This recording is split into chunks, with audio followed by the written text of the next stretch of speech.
ನೀವು ಬಹಳ ಜನರ ವೃತ್ತಿ ಜೀವನವನ್ನ ಹತ್ತಿರದಿಂದ ಗಮನಿಸಿ ನೋಡಿದಾಗ ಅವುಗಳ ಒಳಗ ಅತಿ ಕಡಿಮೆ ವೃತ್ತಿ ಪ್ಲಾನ್ ಮಾಡ್ದಂಗ ಕಾಣಿಸ್ತಾವ.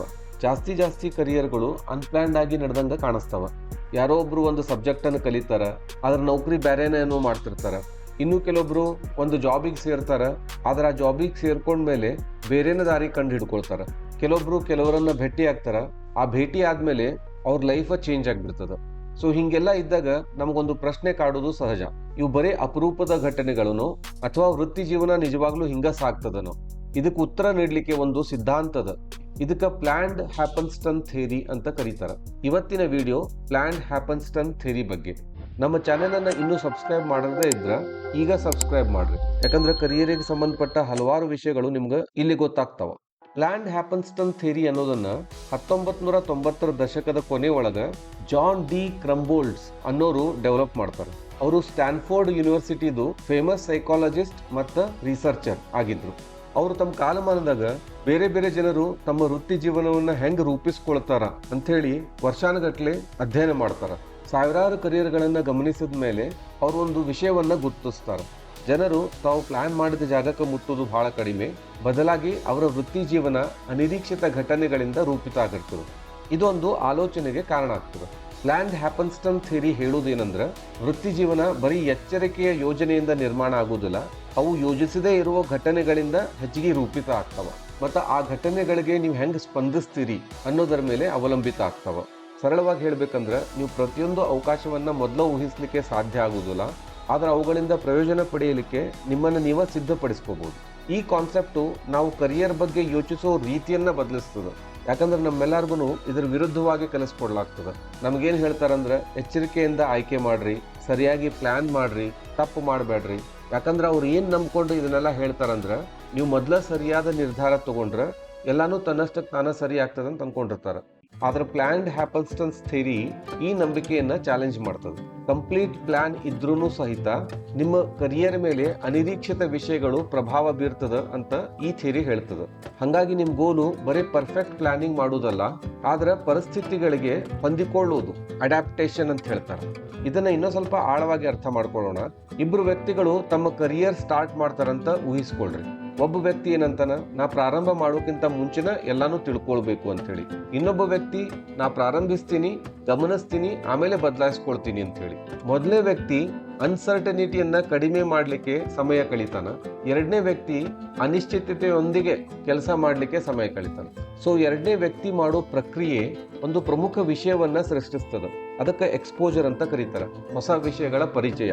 ನೀವೆಷ್ಟು ಅನ್ಸರ್ಟನಿಟಿ, ಅನಿರೀಕ್ಷಿತ ಘಟನೆಗಳ ಜೊತೆ ಎಕ್ಸ್ಪೋಸ್ ಆಗ್ತೀರಿ, ಅಷ್ಟು ಹೊಸ ವಿಷಯಗಳು ನಿಮ್ಗೆ ದಾರಿ ಮಾಡ್ಕೊಡ್ತಾವ. ಹೊಸ ಭೇಟಿಗಳು ಹೊಸ ಅವಕಾಶಗಳನ್ನ ತಗೊಂಡ್ ಬರ್ತಾವ. ಆ ಅವಕಾಶಗಳು ಒಂದು ದಿಕ್ಕನ್ನು ತೋರಿಸ್ತಾವ. ಇಂಥವೆಲ್ಲ ಹಂತಗಳನ್ನ ಪೂರ್ಣವಾಗಿ ಪ್ಲಾನ್ ಮಾಡ್ಲಿಕ್ಕೆ ಸಾಧ್ಯ ಇಲ್ಲ, ಆದ್ರೆ ಇದಕ್ಕೊಂದು ಪೂರಕವಾದ ವಾತಾವರಣವನ್ನ ನಾವು ನಿರ್ಮಿಸಬಹುದು. ಇಲ್ಲೇ ಈ ಥಿಯರಿ ಪ್ರಾಕ್ಟಿಕಲ್ ಆಗಿ ಕೆಲಸ ಮಾಡ್ತದೆ. ಅನಿರೀಕ್ಷಿತ ಅವಕಾಶಗಳ ಲಾಭ ಪಡಿಲಿಕ್ಕೆ ಸಹಾಯ ಮಾಡೋ 5 ಸಾಮರ್ಥ್ಯಗಳನ್ನ ಕ್ರಂಬೋಲ್ಡ್ಸ್ ಗುರುತಿಸ್ಯಾರ. ಮೊದಲನೇ ಎಬಿಲಿಟಿ ಕ್ಯೂರಿಯಾಸಿಟಿ, ಕುತೂಹಲ. ಕೆಲವೊಂದು ವಿಷಯ ತಕ್ಷಣಕ್ಕೆ ಉಪಯೋಗಕ್ಕೆ ಬರದೇ ಇದ್ರೂ ಅದ್ರ ಬಗ್ಗೆ ಜಾಸ್ತಿ ರಿಸರ್ಚ್ ಮಾಡೋದು.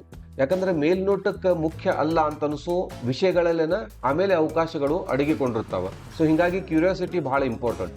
ಎರಡನೇದ್ದು ಪರ್ಸಿಸ್ಟೆನ್ಸ್, ಅಂದ್ರೆ ಛಲ. ನೀವೇನ್ ಕೆಲಸ ಮಾಡ್ತೀರಿ ಅದರ ಫಲಿತಾಂಶಗಳು ಕಾಣದಿದ್ರೂ ಪ್ರಯತ್ನವನ್ನ ಬಿಡೋಂಗಿಲ್ಲ, ಅದನ್ನ ಕಂಟಿನ್ಯೂ ಮಾಡ್ಕೊಂಡು ಹೋಗುದು. ಯಾಕಂದ್ರೆ ಅರ್ಥಪೂರ್ಣ ಫಲಿತಾಂಶ ಬರ್ಲಿಕ್ಕೆ ಸಮಯ ಬೇಕಾಗ್ತದೆ. ಮೂರನೇ ಎಬಿಲಿಟಿ ಫ್ಲೆಕ್ಸಿಬಿಲಿಟಿ. ಫ್ಲೆಕ್ಸಿಬಿಲಿಟಿ ಅಂತಂದ್ರೆ ಹೆಂಗ ಪರಿಸ್ಥಿತಿ ಅದ ಹಂಗ ಹೊಂದ್ಕೊಳ್ಳೋದು. ನಾವೇನೋ ಒಂದು ಪ್ರಯತ್ನ ಪಡ್ತೀವಿ, ಅದಕ್ಕೆ ಫಲಿತಾಂಶ ಸಿಗುವುದಿಲ್ಲ, ಆವಾಗ ನಾವು ಸೋತೀವಿ ಅಂತ ಹೇಳಿ ಭಾವಿಸ್ದನ ನಮ್ಮ ಹಾದಿಯನ್ನ ಬದಲಾಯಿಸ್ಕೊಳ್ಳೋದು, ಅದಕ್ಕೆ ಫ್ಲೆಕ್ಸಿಬಿಲಿಟಿ ಅಂತಾರ. ನೀವು ಹಠ ಮಾಡಿ ಅದ ದಾರಿ ಒಳಗೆ ಕಂಟಿನ್ಯೂ ಮಾಡ್ತೀವಿ ಅಂತಂದ್ರೆ ನಿಮ್ಗೆ ಹೊಸ ಅಪರ್ಚುನಿಟಿ ಬರ್ಲಿಕ್ಕಿಲ್ಲ, ಆಮೇಲೆ ನಿಮ್ಗೆ ಇನ್ನೂ ಅಷ್ಟು ಲಾಸ್ ಆಗ್ಬೋದು. ನಾಲ್ಕನೇ ಎಬಿಲಿಟಿ ಆಪ್ಟಿಮಿಸಮ್, ಅಂದ್ರೆ ಆಶಾವಾದ. ಎಷ್ಟ ಕೆಟ್ಟ ಪರಿಸ್ಥಿತಿ ಬಂದ್ರೂ, ಎಷ್ಟ ಚಾಲೆಂಜಿಂಗ್ ಸ್ಥಿತಿಗಳು ಇದ್ರೂ ನೀವು ಕೆಲಸ ಮಾಡ್ಕೋತಾ ಇದ್ರೆ ಒಂದು ಉಪಯುಕ್ತ ಫಲಿತಾಂಶ ನೀವು ಹೊಂದಬಹುದು ಅನ್ನೋದನ್ನ ನಂಬುದು. ಇದು ಕುರುಡು ನಂಬಿಕೆ ಅಲ್ಲ, ನಮ್ಮ ಪ್ರಯತ್ನ ಎಲ್ಲೋ ಒಂದು ಕಡೆ ತಲುಪಿಸ್ತದ ಅನ್ನೋ ಭರವಸೆ. ಸೊ ಹಿಂಗಾಗಿ ಆಪ್ಟಿಮಿಸ್ಟಿಕ್ ಆಗಿರ್ಬೇಕು. ಐದನೇದ್ದು ರಿಸ್ಕ್ ಟೇಕಿಂಗ್, ಅಂದ್ರೆ ಆಗೋ ಅಪಾಯಗಳಿಗೆ ಹೆದರದೇ ಇರೋದು. ನೀವೇನ್ ಮಾಡ್ತಾ ಇದ್ದೀರಿ ಅಂತ ಹೇಳಿ ಸಂಪೂರ್ಣ ಮಾಹಿತಿ ಇಲ್ಲದೆ ಇದ್ರೂ ಮುನ್ನಡೆಯೋದು. ಇದು ಅಜಾಗರೂಕತೆ ಅಲ್ಲ, ಅನಿಶ್ಚಿತತೆಯ ನಡುವೆ ಮುಂದೆ ಸಾಗುವ ಮನೋಭಾವ. ಇಲ್ಲೊಂದು ವಿಷಯವನ್ನ ಗಮನಿಸ್ರಿ, ಇಲ್ಲಿ ಯಾವುದಕ್ಕೂ ಭವಿಷ್ಯವನ್ನ ತಿಳಿಯೋ ಅಗತ್ಯ ಇಲ್ಲ. ಭವಿಷ್ಯ ಹೆಂಗ್ ಬರ್ತನೋ ಹಂಗನ ನಾವು ಎದುರಿಸ್ಲಿಕ್ಕೆ ಈ ಎಬಿಲಿಟಿಗಳು ನಿಮ್ಮನ್ನ ಸಿದ್ಧಪಡಿಸ್ತಾವ. ಇದ ಈ ಕಾನ್ಸೆಪ್ಟ್ ಸಿದ್ಧಾಂತದ ಸಾರಾಂಶ. ಈಗ ಇದನ್ನ ನಾವು ವಿದ್ಯಾರ್ಥಿಗಳಿಗೆ ಅನ್ವಯಿಸಿ ನೋಡೋಣ. ಹೆಚ್ಚಿನ ವಿದ್ಯಾರ್ಥಿಗಳು ಹೆಂಗ್ ಟ್ರೈನಿಂಗ್ ಪಡೆದಿರ್ತಾರಂದ್ರ, ಒಂದು ಸರಿಯಾದ ದಾರಿ ಅದ, ಆ ದಾರಿ ಹುಡುಕ್ರಿ ಅಂತ ಹೇಳಿ. ಹಂಗಾಗಿ ಅವರು ಆ ದಾರಿನ ಹುಡುಕ್ಲಿಕ್ಕೆ ಪ್ರಯತ್ನ ಪಡ್ತಾರ, ಬೇರೆ ಬೇರೆ ಆಯ್ಕೆಗಳನ್ನ ಕಂಪೇರ್ ಮಾಡ್ತಾರ, ಸಜೆಷನ್ ತಗೋತಾರ, ಆಮೇಲೆ ಅದರ ರಿಸಲ್ಟ್ ಅನ್ನ ತಮ್ಮ ಪ್ರಯತ್ನಕ್ಕೆ ಹೊಂದಾಣಿಕೆ ಆಗ್ಯಾವೋ ಇಲ್ವೋ ಅಂತ ಹೇಳಿ ನೋಡ್ತಾರ, ಆಮೇಲೆ ಡಿಸಿಷನ್ ತಗೋತಾರ. ಆದ್ರೆ ಈ ಪ್ಲಾನ್ಡ್ ಹ್ಯಾಪನ್ಸ್ಟನ್ಸ್ ಥಿಯರಿ ಬೇರೆನೇ ಒಂದು ವಿಷಯ ಸೂಚಿಸ್ತದೆ. ನೀವು ಸರಿಯಾದದ್ದನ್ನ ಆರಿಸ್ಕೊಂಡ್ರು ನಿಮ್ಮ ವೃತ್ತಿ ಜೀವನ ನೀವು ಯಾವ್ದು ಪ್ಲಾನ್ ಮಾಡಿರೋದಿಲ್ಲ ಆ ವಿಷಯಗಳಿಂದ ಪೂರ್ಣ ಆಗ್ತದೆ. ನೀವು ಒಂದು ಪ್ರಾಜೆಕ್ಟ್ ಮಾಡ್ತಿರ್ತೀರಿ, ನಿಮ್ಗೊಬ್ರು ಮಾರ್ಗದರ್ಶಕ ಇರ್ತಾರ, ಆದ್ರೆ ಅದು ಯಾವುದೋ ಕಾರಣಕ್ಕೆ ಫೇಲ್ ಆಯ್ತು ಅಂತಂದ್ರೆ ಅದ ಒಂದು ಅನಿರೀಕ್ಷಿತ ಅವಕಾಶ ಇದ್ದಂಗ. ಸೊ ಹಿಂಗಾಗಿ ನೀವು ಸರಿಯಾಗಿ ಆಯ್ಕೆ ಮಾಡಿರಿ ಇಲ್ಲೋ ಅನ್ನೋದು ಕ್ವಶನ್ ಅಲ್ಲ, ಮುಂದೆ ಏನಾಗ್ತದನೋ ಅದನ್ನ ಬರಮಾಡ್ಕೊಳ್ಳಿಕ್ಕೆ ನೀವು ಶಕ್ತರಾಗಿದ್ದೀರಾ ಅನ್ನೋ ಕ್ವಶನ್. ಇದು ನಿಮ್ಮ ಕರಿಯರ್ ಒಳಗೂ ಒಂದು ದೊಡ್ಡ ಬದಲಾವಣೆಗೆ ದಾರಿ ಮಾಡಿಕೊಡ್ತದೆ. ಎಲ್ಲಾನು ಕಂಟ್ರೋಲ್ ಮಾಡೋ ಬದಲು ಹೊಸ ಹೊಸ ಪಾಸಿಬಿಲಿಟಿ ಅಂದ್ರೆ ಸಾಧ್ಯತೆಗಳೊಂದಿಗೆ ನಿಮ್ಮನ್ನು ನೀವೇ ತೊಡಗಿಸಿಕೊಳ್ಳುವುದರ ಮೇಲೆ ಫೋಕಸ್ ಮಾಡ್ರಿ. ಯಾಕಂದ್ರೆ ನೀವು ಎಷ್ಟು ಜಾಸ್ತಿ ತೊಡಗಿಸ್ಕೊಳ್ತಿರೋ ಅಷ್ಟು ಅವಕಾಶಗಳನ್ನ ನೀವೇ ಸೃಷ್ಟಿಸ್ತೀರಿ. ಸುಮ್ಮನೆ ಯಾವುದೋ ಒಂದು ಅದೃಷ್ಟ ಅಥವಾ ಅವಕಾಶ ನಿಮ್ಮ ಪಾಲಿಗೆ ಬರುವುದಿಲ್ಲ. ಆ ಅದೃಷ್ಟ ಮತ್ತು ಅವಕಾಶವನ್ನ ಪಡೀಲಿಕ್ಕೆ ನೀವೇ ಪ್ರಯತ್ನ ಪಡಬೇಕು. ಹೆಚ್ಚು ವಿಷಯಗಳನ್ನ ಪ್ರಯತ್ನಿಸುವುದರ ಮೂಲಕ, ಹೆಚ್ಚು ಜನರನ್ನ ಭೇಟಿ ಆಗೋದರ ಮೂಲಕ, ಬೇರೆ ಬೇರೆ ವಾತಾವರಣಗಳಿಗೆ ಓಪನ್ ಆಗಿರೋ ಮೂಲಕ ನೀವು ನಿಮ್ಮ ಅವಕಾಶಗಳನ್ನ ಜಾಸ್ತಿ ಮಾಡ್ಕೊಳ್ಬಹುದು. ನೀವು ನಿಮಗಾಗಿ ಯಾವುದೇ ಒಂದು ವೃತ್ತಿ ಆರಿಸ್ಕೊಳ್ಳೋಕ್ಕಿಂತ ಮುಂಚೆ ಅದನ್ನ ಸಣ್ಣದಾಗಿ ಮಾಡಿ ನೋಡ್ರಿ. ಇನ್ನು ನೀವು ಡಿಸಿಷನ್ ತಗೊಂಡಿಲ್ಲ, ಅದರ ಪ್ರಾಕ್ಟೀಸ್ ಮಾಡ್ತಾ ಇದ್ದೀರಿ, ಅದರ ಜೊತೆ ನೀವು ಕಮ್ಯುನಿಕೇಶನ್ ಬೆಳೆಸ್ಕೋಬಹುದು, ಶಿಸ್ತು ಬೆಳೆಸ್ಕೋಬಹುದು, ಅಂಡರ್ಸ್ಟ್ಯಾಂಡಿಂಗ್ ಬೆಳೆಸ್ಕೋಬಹುದು, ಆಮೇಲೆ ಫೇಲಿಯರನ್ನು ಕಾಣಬಹುದು. ಸೊ ಪ್ರತಿಯೊಂದು ಹಂತದೊಳಗೂ ನಿಮ್ಗೆ ಹೊಸ ಅವಕಾಶ ಬಂದಿರ್ತದೆ. ಇದು ಹೊರಗಡೆಯಿಂದ ನೋಡ್ಲಿಕ್ಕೆ ಅದೃಷ್ಟ ಅಂತ ಕಾಣಬಹುದು, ಆದ್ರೆ ವಾಸ್ತವವಾಗಿ ನೋಡಿದಾಗ ಅದು ನೀವು ಮೊದಲ ಮಾಡಿದ ಕೆಲಸದ ಫಲಿತಾಂಶ. ಆ ಮೊದಲ ಹೆಜ್ಜೆ ನೀವು ತಗೊಳ್ದೇ ಇದ್ರೆ ಆ ಅವಕಾಶನೇ ಇರುವುದಿಲ್ಲ. ಇದನ್ನ ಪ್ಲಾನ್ಡ್ ಹ್ಯಾಪನ್ಸ್ಟನ್ಸ್ ಅಂತ ಹೇಳಿ ಕರೀತಾರೆ. ಈ ಮಾತಿನ ಮರ್ಮ, ನೀವು ರಿಸಲ್ಟ್ ಅನ್ನ ಪ್ಲಾನ್ ಮಾಡ್ರಿ ಅಂತಲ್ಲ, ಅದರ ರಿಸಲ್ಟ್ ಅನ್ನ ಅಚೀವ್ ಮಾಡ್ಲಿಕ್ಕೆ ಹೆಂಗ ಮೂವ್ಮೆಂಟ್ ಇರ್ತದ ಅದನ್ನ ಪ್ಲಾನ್ ಮಾಡ್ರಿ ಅಂತ ಹೇಳಿ.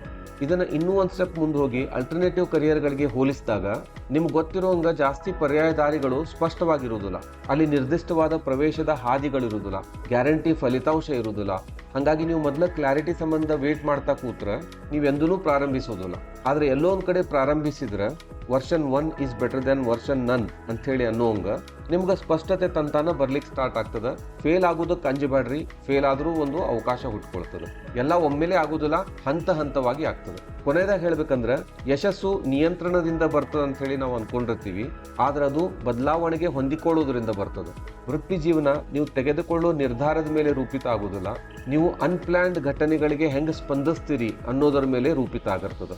ಹಂಗಾಗಿ ನಿಮ್ ಗೋಲು ಎಲ್ಲಾನು ಕರೆಕ್ಟ್ ಆಗಿ ಪ್ಲಾನ್ ಮಾಡಬೇಕು ಅಂತಿರಬಾರ್ದು, ಅರ್ಥಪೂರ್ಣ ಸಂಗತಿಗಳನ್ನ ನಡೀಲಿಕ್ಕೆ ಬಿಡಬೇಕು. ಅದಕ್ಕಿಂತ ಮುಖ್ಯವಾಗಿ ಅವಕಾಶಗಳನ್ನ ಬರಮಾಡಿಕೊಳ್ಬೇಕು. ಈ ವಿಡಿಯೋ ಇಷ್ಟಾದ್ರೆ ಲೈಕ್ ಮಾಡ್ರಿ, ಬೇರೆದವ್ರ ಜೊತೆಗೂ ಹಂಚ್ಕೊಡ್ರಿ. ಇಂಥ ವಿಡಿಯೋಗಳನ್ನ ನೋಡ್ತಾ ಇರ್ಲಿಕ್ಕೆ ನಮ್ಮ ಚಾನೆಲ್ ಅನ್ನ ಸಬ್ಸ್ಕ್ರೈಬ್ ಮಾಡ್ರಿ. ಜೈ ಹಿಂದ್, ಜೈ ಕರ್ನಾಟಕ.